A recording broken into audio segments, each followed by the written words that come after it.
Salut la compagnie! Aujourd'hui je vous retrouve pour faire un spoiler et concrètement au niveau des spoilers vous avez rien vu depuis longtemps, je sais.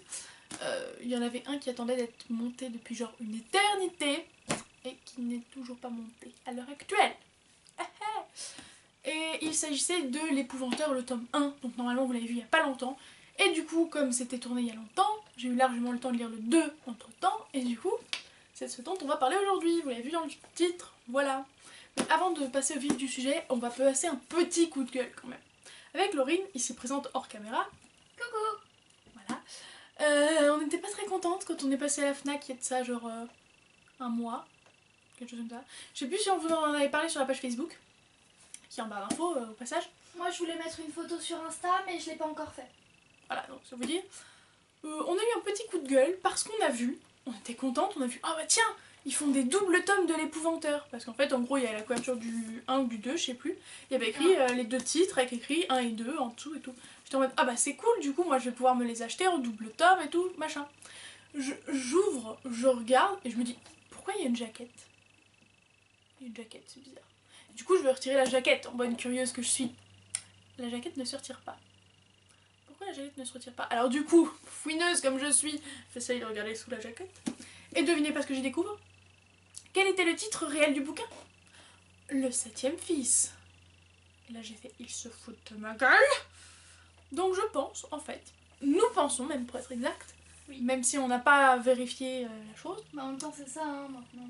Que il y a eu donc les livres de l'Épouvanteur qui ont été la base. Ils en ont fait un film. Pourri, soit dit en passant, tout le monde est d'accord sur la question. En tout cas tous ceux qui l'ont lu.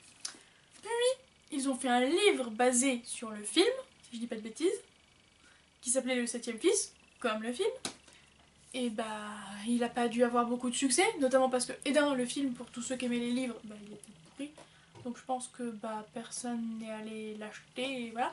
Du coup, comme il a fait un flop, je pense qu'ils ont rajouté une couverture, puisque comme le livre est basé, comme le film est basé sur les deux premiers livres, et bah, ils ont fait genre que c'était un double tome. Voilà, donc c'est le petit coup de gueule du jour. Maintenant, cela étant dit... Sachant que le 7e fils et les tomes de l'Épouvanteur n'ont rien à voir. Rien. Je me rappelle encore quand il y avait la bande-annonce qui était sortie. Il y avait un de mes potes qui avait mis un commentaire dessus disant en gros à quel point c'était bof quoi. Et pourtant je me rappelle même pas qu'il lisait les livres, mais peu importe. Et moi j'avais commenté un truc du genre tout me paraît pourri, sauf l'acteur principal parce que je l'adore. Mais d'un autre côté, étant donné que le perso est censé avoir 12 ans et que l'acteur principal doit bien en avoir 25, en fait non, même le perso principal ne me va pas. Voilà. Bref, donc revenons-en au vif du sujet. Comme ça fait longtemps de mon point de vue qu'il n'y a pas eu de spoiler, excusez-moi d'avance si je suis rouillée et si je m'embrouille, c'est le bordel. Et deuxièmement, pour ceux qui ne sauraient toujours pas ce que sont les spoilers, malgré le petit diapo que vous avez eu avant pourtant, hein, mais c'est pas grave, je le rappelle comme dans chaque vidéo presque, il s'agit d'une vidéo rappelant l'intégralité, et je dis bien l'intégralité, d'un livre. Donc si vous n'avez pas lu le livre, non seulement ça va vous spoiler, mais ça n'a aucune utilité. Puisque ces vidéos sont là pour les gens qui veulent lire le 3 du coup, puisque là c'est le 2, le 3 tranquillement, sans avoir de problème de mémoire, n'est-ce pas? Et je conseillerais même à ceux qui veulent lire le 3 de regarder le 1, ici présent, et le 2. Comme ça, tout est vraiment clair dans votre mémoire, et voilà, tout est clair, c'est tout, rien de plus à dire. Donc pour ceux qui restent parce qu'ils l'ont lu, tombons dans le vif du sujet. Je ne l'ai pas fait pour le premier tome, mais je pense que ça va vous aider et ça va m'aider, donc je vais le faire cette fois-ci. Mais je vais lire les titres des chapitres aussi, comme ça, ça peut potentiellement aider et faire quelque chose dans votre cerveau. Ouh, illumination! Donc ce tome-ci, c'est La malédiction de l'Épouvanteur, comme vous l'aurez vu dans le titre, de Joseph Delaney, aux éditions Bayard. Je vous l'ai pas dit, en mauvaise booktubeuse que je suis, mais maintenant je l'ai dit. Premier chapitre, L'éventreur de Horchot. Donc, l'Épouvanteur est à cette période-là occupé dans une autre mission, si je dis pas de bêtises. Et du coup, malheureusement, ou heureusement comme vous voulez, c'est Tom qui va devoir s'occuper d'enfermer dans une tombe un gobelin. Genre c'est un gobelin. Et il a un petit peu les pétages parce que c'est un gobelin plutôt balèze, mais surtout, c'est le même type de gobelin qui a tué le précédent apprenti de l'Épouvanteur. Donc gros coup de pression, il flippe sa maman, mais surtout, encore pire, niveau pression, les gobelins se nourrissent des sangs des humains et c'est un abruti de prêtre qui s'est fait avoir. Donc je dis abruti de prêtre, non pas que j'ai un problème avec la religion, quack.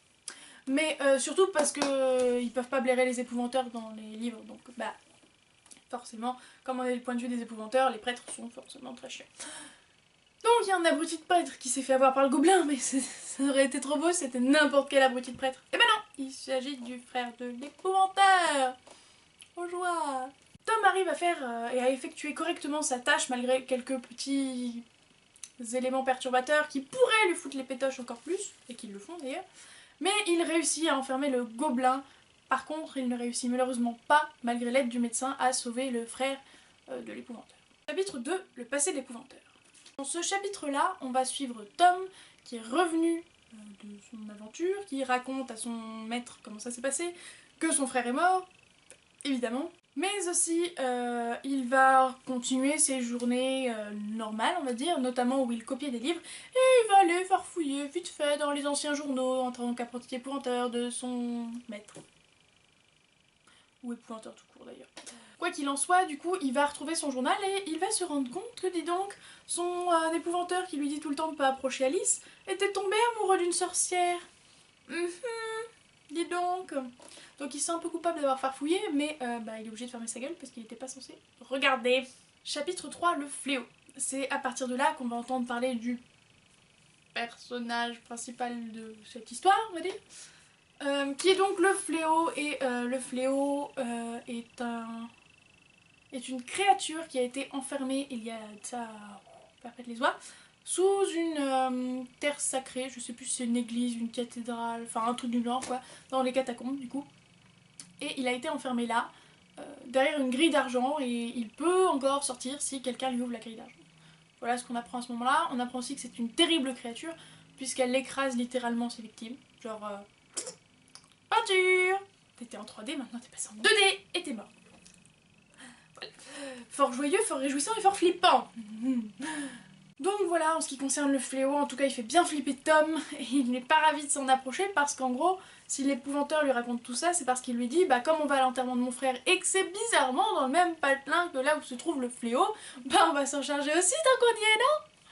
Puis il le met aussi en garde que le fléau devient de plus en plus fort ces derniers temps et qu'il arrive à corrompre des gens en les corrompant et en voyant par leurs yeux et par leurs oreilles aussi. Méfiance. Chapitre 4, Priest Town. Avec mon super accent anglais. Donc c'est leur arrivée dans la ville, où ils font bien attention parce qu'en fait c'est surtout une ville très très religieuse et ça implique que les épouvanteurs ne sont pas très bien acceptés, donc ils vont essayer de se camoufler, ils vont essayer de pas se faire prendre parce qu'il y a un inquisiteur, le grand inquisiteur, qui est le mal incarné pour les épouvanteurs, puisqu'en fait pour lui les épouvanteurs c'est le mal, ils ont vendu leur âme au diable, ce genre de truc, et du coup il faut absolument les enfermer et les brûler. Ce qui est fort joyeux, donc ils font tout leur possible pour pas que ça leur tombe sur la tronche, et particulièrement en allant dans 2 auberges différentes, et du coup l'un ne sait pas où est l'autre. Ce qui est un petit peu compliqué. Voilà. C'est aussi à la fin de ce chapitre-ci que malheureusement Tom voit Alice, donc la sorcière, hein, la fameuse, enfermée dans une cage qui va plus ou moins tout droit vers le bûcher grâce au grand inquisiteur. Ouais. Chapitre 5, les funérailles. À ce moment-là, déjà il y a les funérailles du frère de l'épouvanteur évidemment. Et surtout, Tom essaye de convaincre désespérément l'épouvanteur d'aller libérer Alice. Je ne sais plus si c'est la première fois qu'on le rencontre, mais ils vont aussi rencontrer Andrew, un autre des frères de l'épouvanteur, qui est serrurier et qui va leur confier, leur donner même, je crois qu'ils l'ont acheté, une clé passe-partout, donc qui correspond à la plupart des serrures tant qu'elles sont à peu près lambda. Ainsi que celle de la fameuse grille d'argent qui bloque le fléau. Chapitre 6, un pacte avec l'enfer. Tom va retourner à son auberge et va découvrir un pot. Un pot. Bien sûr, il va découvrir un pot, évidemment. Un pot. Il va découvrir un mot du père Kern, je sais pas, qui lui dit si tu veux sauver la vie de ton maître, rends-toi dans mon église, cathédrale, truc machin, à telle heure. Et du coup, il hésite fortement, mais, chapitre suivant, un pacte avec l'enfer donc, il va s'y rendre, et c'est là que il va lui faire tout un sermon en mode oui, ton maître a pactisé avec le diable, et toi du coup en tant que son élève, bah c'est pareil, t'es t'es asservi par le diable indirectement, donc franchement, arrête d'être épouvanteur, deviens un prêtre, viens avec nous. Et il lui fait nope.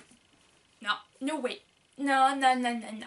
Et du coup, il se fait enfermer comme un bleu, je sais plus où.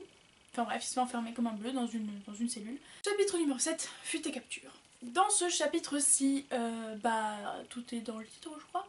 Donc ça veut dire que Tom va réussir à s'échapper, notamment grâce au frère Peter.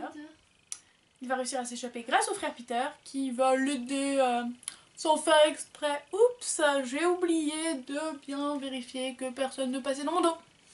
Ce genre de choses. Mais en parallèle, malheureusement, le grand inquisiteur va capturer notre ami l'épouvanteur à cause d'un piège tendu, à cause du père Cairns, son cousin, j'ai oublié de le dire jusque là, mais voilà, qui donc a prévenu le grand inquisiteur. Du coup, le petit apprenti Tom s'est dépêché de se rendre chez Andrew, donc je l'ai dit, hein, c'est le frère de l'épouvanteur. Et ils ont donc discuté de comment ils allaient pouvoir le libérer, etc. Chapitre 8, le récit de frère Peter. En gros, ici on aura le détail, on va dire, de ce qu'est vraiment le fléau, donc j'ai déjà donné plus tôt, donc pas besoin de le donner. Et on va aussi apprendre qu'il y a une malédiction qui pèse sur l'épouvanteur, d'où le titre. Et que, en gros, ce sont des sorcières qui l'ont maudite, et la dernière phrase c'est que l'épouvanteur mourra seul dans le noir sans aucun ami. Grosso modo. Du coup, il se rend compte que l'épouvanteur est actuellement enfermé dans les catacombes pas loin du fléau, et que c'est là qu'il comptait se rendre avant de se faire emprisonner, et qu'il est seul. Ça pue du cul. Oui, monsieur. Chapitre 9, les catacombes. Du coup, après avoir planifié une petite escapade, notre cher ami Tom va se rendre dans les dites catacombes pour essayer de libérer Alice et l'épouvanteur.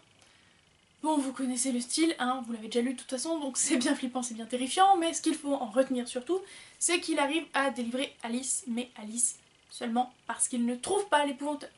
Déjà, il a galéré à trouver Alice, mais il n'a pas trouvé l'épouvanteur du tout. Donc il n'a pu libérer qu'Alice parce qu'il a dû se barrer. Parce que déjà, pour passer, il devait ouvrir la grille d'argent, donc vous imaginez le flip. Donc forcément, il s'est dépêché. Chapitre numéro 10, crachat de fille. Tom et Alice sont donc ensemble pour sortir, sauf qu'ils ne peuvent pas sortir par la même porte que tous les autres prisonniers qui sont pu libérer au passage. Et ils vont malheureusement se trouver face à face avec un drôle de chat qui pourrait très potentiellement être le fléau. Et curieusement, Alice va réussir à le faire fuir en lui crachant dessus. On apprend plus tard que c'est parce que c'était une fille et que le fléau a plus de difficultés à contrôler les filles. Ils vont donc s'en aller par la porte d'argent et surtout ne pas revenir tout de suite. 11. Le procès de l'épouvanteur. Nos personnages principaux vont apprendre que l'épouvanteur en fait n'était pas là tout court, d'où le fait qu'il l'a pas trouvé, parce qu'il était en train de se faire interroger et du coup le procès de l'épouvanteur, tout est dit dans le chapitre, hein, et ils vont évidemment le condamner au bûcher. Ça serait trop facile sinon. Maintenant qu'ils sont au courant que l'épouvanteur est de retour dans sa cage, ils comptent bien y retourner pour aller le libérer cette fois. Et du coup cela entame notre chapitre 12, la grille d'argent. Dans ce chapitre-ci, Alice et Tom vont donc retourner aux catacombes, comme je le disais, et ils vont se rendre compte tous les deux que ça va être compliqué de sortir de là. Ils ont même pas réussi à délivrer l'épouvanteur, et en plus, ils galèrent leur maman pour sortir de là. Et le fléau va essayer de tenter Tom, mais ne va pas y réussir parce que Tom était fort. Malheureusement, Alice va se rendre compte que leur seul moyen de sortir, c'est de lui donner du sang. Et un petit peu comme les gobelins, c'est ce qui le fait vivre, quoi, il se nourrit de sang. Et le problème c'est quand on donne son sang au fléau, et on lui appartient. C'est-à-dire qu'on a encore 3 occasions de lui donner du sang pour lui donner un ordre en échange. Du type, vas-y bois mon sang, maintenant que t'as bu mon sang, je veux que tu passes la tondeuse dans le jardin. C'est complètement crétin mais voilà, hein, ça doit lui même venu à l'esprit, il y a le jardin en face. Bref, quoi qu'il en soit. Et au bout de 3 vœux exaucés, tu lui appartiens, le fléau peut voir et entendre à travers ton corps. Ce genre de choses fort sympathiques. Et d'une certaine manière, c'est comme si vous aviez un GPS sur vous, puisqu'il va pouvoir vous traquer. Voilà, trop génial. Donc, grâce à ça, ils peuvent s'en sortir, et sortir littéralement. Mais ça pue, puisque ça veut dire que Alice est un petit peu l'espionne du fléau, puisqu'il va pouvoir voir et entendre à partir d'Alice. Mais pas à partir de ce moment-là, parce qu'il n'a pas encore assez bu de son sang. Et plus le temps passe, plus c'est difficile d'échapper au fléau parce que il te tente de plus en plus et Ouais. Et il a bu de plus en plus de ton sang, donc il est plus proche de toi. La joie quoi. Chapitre numéro 13, le bûcher. Dans ce chapitre, c'est donc l'épouvanteur qui va passer à la trappe. Ah. Et Alice et Tom s'y rendent, espérant pouvoir faire quelque chose, et se rendant compte qu'ils ne peuvent un peu rien faire. Alice demande au fléau de ramener son petit cul pour pouvoir qu'il y ait un petit échange. Donc il boit son sang et en échange elle lui demande de l'aide pour sauver l'épouvanteur. Ce qu'il va aider à faire de manière très curieuse, puisqu'en fait Alice va détourner l'attention de manière très mystique, magique et terrifiante, et pendant ce temps-là, ils vont aller récupérer, enfin Tom va aller récupérer l'épouvanteur. Sauf que le problème, c'est qu'en partant, l'épouvanteur est très très faible. Et du coup, ils vont se rendre chez Tom, et particulièrement chez sa mère, pour que celle-ci les aide, puisque sa mère guérisseuse, voilà, des dons bizarres. Chapitre 14, le récit de mon père. Pas le mien, vous vous doutez bien. Ici, du coup, comme je le disais, Tom est retourné chez ses parents. Évidemment, il n'a pas spécifié qu'Alice était là, puisqu'au vu de ce qui s'est passé dans le tome 1, très mauvaise idée. Mais voilà, il est revenu et il apprend deux choses. Déjà, premièrement, il apprend que son père est très très mal en point. Et malgré ce que disent ses frères, enfin son frère et sa femme, qui va se remettre, machin, sa mère et lui, ils se rendent bien compte que ça pue le cul. Ah, ça fait déjà 2 fois que je dis cul dans cette vidéo. 3. Et du coup, il va aller le voir pour discuter avec lui, machin. Et son père va donc lui apprendre que sa mère, elle est pas si blanche que ça. Enfin, c'est bizarre. Il va lui raconter leur rencontre et Tom va donc apprendre que quand ils se sont rencontrés, la mère de Tom était enchaînée sur un caillou au soleil. Nu. À poil. À poil. Et qu'en fait, à cause du soleil et des chaînes d'argent, des cloques se formaient partout sur son corps. Le père de Tom a réussi à la libérer, c'est là que leur amour est né. Oh. Bref, tout ça pour dire que du coup, sa mère, elle est pas... Qu'est donc sa mère? Voilà la question. Elle était surtout retrouvée dans un pays où les sirènes et les sorcières vivent le plus souvent. Vous avez entendu ce qu'elle a dit, la madame? On apprend d'ailleurs plus tard que, à ce moment-là, le père de Tom lui dit « D'ailleurs, ta mère s'y rebarrera dans son pays parce que elle m'a dit un jour qu'elle avait quelque chose à y finir. » Allez savoir quoi. Chapitre 15, la chaîne d'argent. Après être allé voir son père, Tom va voir sa mère. Bien joué. Et du coup, sa mère, il va, petit 1, lui demander d'aider l'épouvanteur en le soignant ou en faisant du mieux qu'elle peut, ce qu'elle va faire. Petit 2, il va lui demander à propos d'Alice ce qu'elle en pense et tout, du fait que du coup elle est de plus en plus maléfique, puisqu'elle a quand même nourri le fléau, et du coup c'est toujours une sorcière, ils savent toujours pas quoi faire parce que c'est une sorcière et les sorcières c'est pas bien. Et là, la mère de Tom va lui répondre « Dis donc, est-ce que ton maître il t'a parlé des sorcières familières ?» Il va faire « c'est quoi ça ?» Et elle va lui répondre « Les sorcières familières c'est les gentilles sorcières, hein, c'est celles qui font le bien. » Donc, étant donné que ta Alice, elle utilise la magie familière, je pense que ta Alice, elle est gentille. Par contre, méfie-toi quand même. Elle a été éduquée par une madame qui était pas très très gentille. Donc, je t'aide pas, mais démerde-toi. Et enfin, troisièmement, sa mère va lui donner une chaîne en argent. Je crois que c'était celle qui la retenait sur son fameux caillou il y a de ça longtemps. Et donc, chaîne en argent qu'elle ne peut pas toucher, mais qui va lui être fort utile à lui en tant qu'épouvanteur. Cette chaîne en argent, apparemment pour les prochains bouquins c'est utile, me dit la petite voix dans l'oreillette, était enfermée dans un coffre, dans une pièce qui n'appartient qu'à sa mère et dans laquelle il ne faut pas rentrer. Oh, ok. Ok. Vous savez, c'est le genre de porte où il écrit défense d'entrée avec une tête de mort. Que font les enfants de 4 ans. Chapitre 16, une fausse pour Alice. Dans ce chapitre-ci, ils vont retourner laborieusement, parce que l'épouvanteur n'est toujours pas complètement remis, à Chipenden, et il va faire creuser à Tom une tombe pour Alice, pour pas qu'elle voie et entende des trucs qu'elle n'est pas censée voir et entendre, mais aussi parce que c'est une sorcière. Et en arrivant, ils vont aussi se rendre compte que le fléau lui aussi a décidé de se ramener dans la partie, puisque maintenant qu'il a été libéré grâce à Alice, merci Alice, voilà, hein, il a décidé de faire la peau des épouvanteurs, ce qui est logique de son point de vue, hein, restons cohérents. Mais heureusement, le gobelin lui a fait sa fête, même s'il en est pas ressorti très très très vif et en un seul morceau et tout ça, tout ça. On peut d'ailleurs supposer que le fléau a été amené à cause d'Alice, puisque il sentait Alice, enfin il traque Alice quoi, normal. Chapitre 17, l'arrivée de l'inquisiteur. Parce qu'il serait trop beau que seul le fléau les traque, l'inquisiteur est lui aussi dans la bande. Ouais. Et du coup, quand ils se rendent compte de cela, ils vont tous fuir ensemble le plus vite possible, sauf que comme je le disais, l'épouvanteur n'étant pas totalement remis, ils galèrent un petit peu et ils sentent qu'ils vont se faire rattraper. Chapitre 18, cauchemar sur la colline.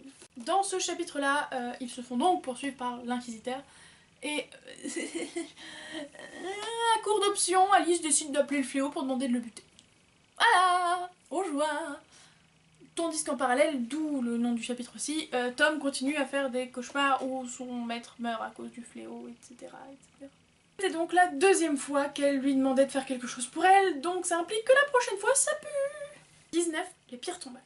Dans ce chapitre-ci, maintenant que l'inquisiteur ne les emmerde plus et qu'il n'y a plus que le fléau, ils ont donc décidé d'aller voir l'esprit de Maze pour lui demander comment il a fait la première fois pour emprisonner le fléau et s'il sait comment le tuer tout court, parce que l'emprisonner c'est bien mignon, mais le buter c'est mieux. Maze est en fait le 7e fils d'un 7e fils, donc un ancien épouvanteur, mais à l'époque les épouvanteurs ça n'existait pas vraiment, donc il voyait le fléau et tout, il était plus à même de le tuer slash de l'enfermer, mais il n'était pas épouvanteur. En tout cas, quoi qu'il en soit, il est donc allé voir ce fameux Maze, autour duquel il y a toute une histoire, mais je pense que pour la suite il n'est pas utile, donc il n'est pas pertinent de raconter cette histoire dans le spoiler.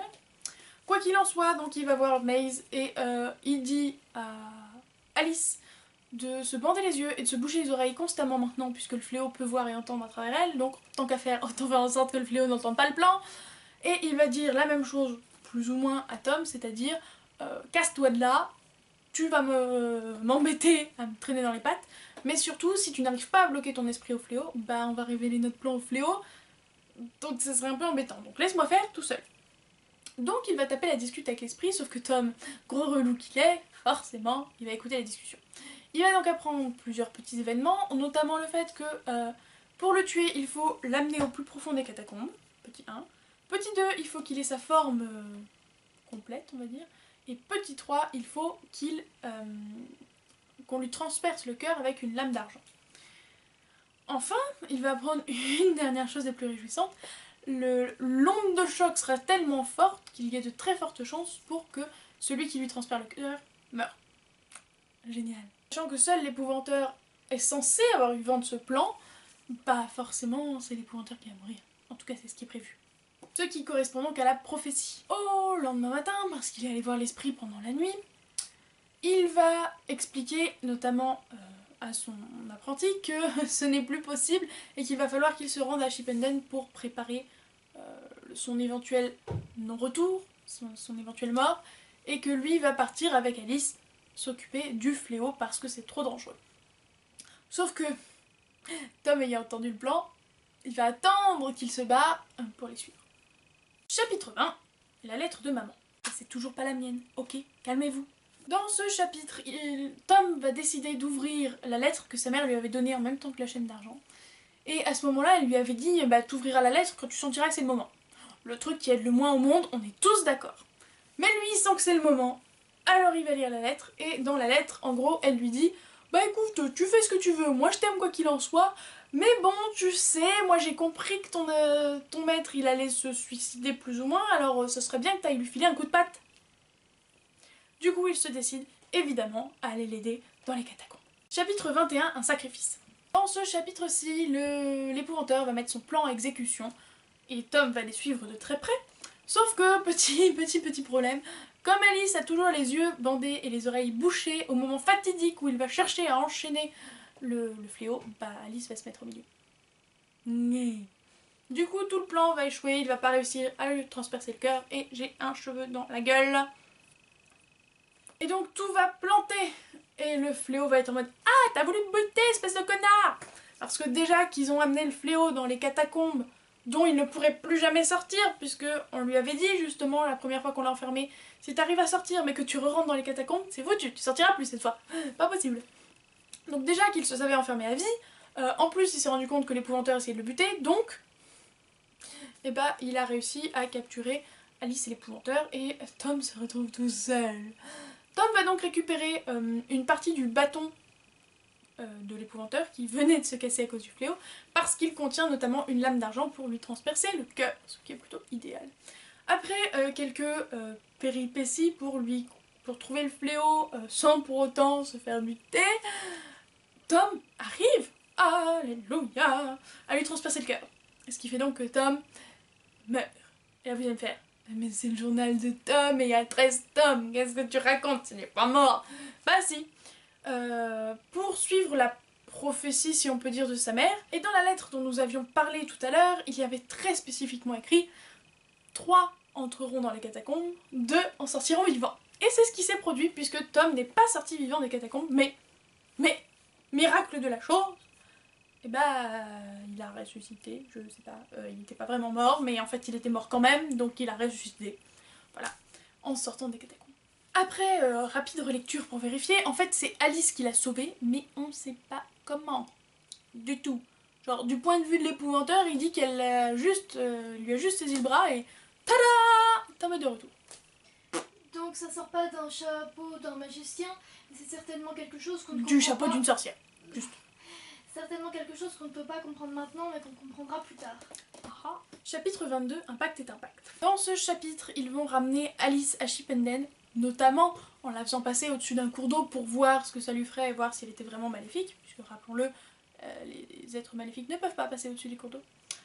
Eh bien, elle va réussir à traverser, donc c'est bon pour elle, mais l'épouvanteur est quand même méfiant et va donc la foutre dans la tombe, ou presque, puisque au moment de la balancer dedans, il y a Tom qui fait wait gars, dis donc, ta Meg là, à qui tu voulais rouler des galoches mais qui était quand même une sorcière, est-ce que tu l'as foutue dans une tombe? Non. Donc tu arrêtes tes conneries, Alice. Et là l'épouvanteur il est en mode je vais te péter là, je me calme, je me... Et du coup il va écouter Tom et il va prendre... Enfin, il va garder Alice sur son épaule, en mode la la la la la, et va l'emmener jusque dans leur petite maisonnette à Chipenden. Et lui dit quand même, comment ça se fait que tu sais ça, toi? Oh, qu'est-ce que t'as foutu? Bah j'ai lu tes journaux. Quoi? T'as lu mes journaux? Mais c'est interdit. Oui, je sais. Mais je l'ai fait quand même. Il va d'ailleurs aussi lui apprendre au passage que s'il savait qu'il fallait transpercer le cœur du fléau, bah c'était parce qu'il avait écouté aux portes. Enfin, il n'y avait pas de porte, mais il avait quand même écouté. Il a écouté au buisson. Et enfin, donc, le livre se termine avec Alice qui est mise dans la chambre. Le gobelin, le gentil gobelin qui s'occupe de gérer la maison, n'est pas content du tout. Mais il va expliquer à tout le monde ce qui s'est passé, c'est-à-dire que, bah, Alice, elle est restée là. Comme ça, on peut la surveiller, le gobelin peut aussi la surveiller, mais que du coup, bah, pour pouvoir manger et dormir ici, il va falloir qu'elle gagne sa vie. Et du coup, il va lui demander d'effectuer des tâches dans la maison, genre le ménage, peut-être, je sais pas, enfin... Recopier des livres, ce genre de choses. Tous les manuscrits parce qu'il connaît une langue que les autres ne connaissent. Voilà. Et il va aussi lui demander de donner à Tom, d'expliquer à Tom tout ce que sa tante Lizzie l'osseuse lui avait appris. Comme ça, peut-être c'est des conneries, mais au moins, ils auront des bases en plus. Ceci nous amène à la fin de notre petit spoiler, petit gros spoiler comme d'habitude de toute façon. Vous me direz, voilà, on en est à la fin, donc je vais dans pas si longtemps lire le 3, donc si ça se trouve, dans pas si longtemps, vous verrez le spoiler du tome 3. Ah, c'est beau d'espérer, mais à mon avis, c'est pas demain la veille. Non, parce que, en soi, alors je ne me plains pas du tout, hein, je tiens à le rappeler, hein, mais en soi, un spoiler, c'est long à faire. C'est très très long à faire, parce que faut se remettre les idées en place, faut se remettre les trucs dans l'ordre, faut bien se rappeler des prénoms aussi, ce qui n'est pas toujours évident. Bon, là, pour celui-là, franchement, ça va. Mais il y en a d'autres, c'est costaud. Et le pire, c'est comme là, ce que j'ai fait là, c'est quand on le fait pas au fur et à mesure. C'est-à-dire j'ai un carnet, que je vous montrerai peut-être un jour si ça vous intéresse, où je note par petites pastilles, par petites phrases, les événements importants, chapitre par chapitre. Or, des fois, j'ai la flemme. Parce qu'en fait, ça casse un peu la lecture de s'arrêter tous les chapitres pour noter ce qui s'y est passé. Et du coup, là, pour celui-là, j'ai la flemme, je ne l'ai pas fait. Et j'ai fait le spoiler, genre 1 mois et demi, 2 mois après l'avoir lu. Voilà. Donc forcément, c'est pas évident. En tout cas, dites-moi en commentaire si cette vidéo vous a plu. Si ça vous a plu, hein, le petit pouce en l'air est bienvenu. Si vous êtes en train de lire vous préparez à lire le tome 3 ou les tomes encore plus, eh bien, bonne lecture à vous. Et j'espère que vous allez apprécier votre lecture. Dites-moi aussi si vous avez bien aimé ce tome 2, s'il fait partie de vos préférés comme Laurine. Voilà. Puis maintenant que je vous ai tout remis en mémoire, ça vous a peut-être aidé à vous rappeler de ça. En tout cas, j'espère que vous avez actuellement d'excellentes lectures, que c'est un rapport avec l'épouvanteur ou pas du tout. Je vous fais de gros bisous et voilà, c'est tout, hein. Ciao.